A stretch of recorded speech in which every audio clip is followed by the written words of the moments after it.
अमरावतीमध्ये नवनीत राणा यांच्या प्रचारार्थ अमित शहा यांची सभा पार पडली आणि या सभेआधी रवी राणांनी बच्चू कडूंवर जोरदार हल्लाबोल केला। बच्चू कडूंची माझ्यापेक्षा संपत्ती जास्त असल्याचं रवी राणा यांचं म्हणणं आहे, तर राणा दाम्पत्य भाजपला बदनाम करत असल्याचा पलटवार बच्चू कडू यांनी केलाय। बाप बड़ा ना भैया सबसे बड़ा रुपया या सिद्धांतावर बच्चू कडू चालते आणि जे त्याचे जे खायचे दात वेगळे दाखवायचे दात जे वेगळे आहे हे जनतेने सगळं ओळखून आहे। ज्यांनी 100 एकर जागा मध्ये परतवाडा चांदूर बाजार रोडवर 100 एकरमध्ये त्याचा फार्म हाऊस आहे। त्या ठिकाणी त्यांनी दालमीच्या नावावर मोठ्या प्रमाणात केंद्र सरकारकडून सबसिडी घेऊन दालमिली बंद झाली आणि सबसिडी खाऊन बसला। त्याचप्रमाणे कोयल्याचा प्रोजेक्ट टाकला, त्याच्यावर सबसिडी गेली, तेही खाऊन बसला।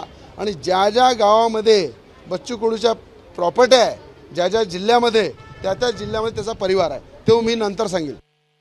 अमित जी शहाना माहित आहे का मला माहित नाही, पण राणा भाजपची संस्कृती विसरून भाजपलाच बेकार करण्याचं काम करत आहे, लक्षात घ्या।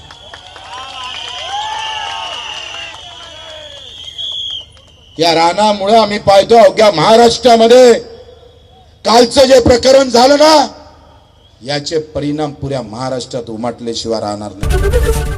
एबीपी माझा, उघडा डोळे बघा नीट।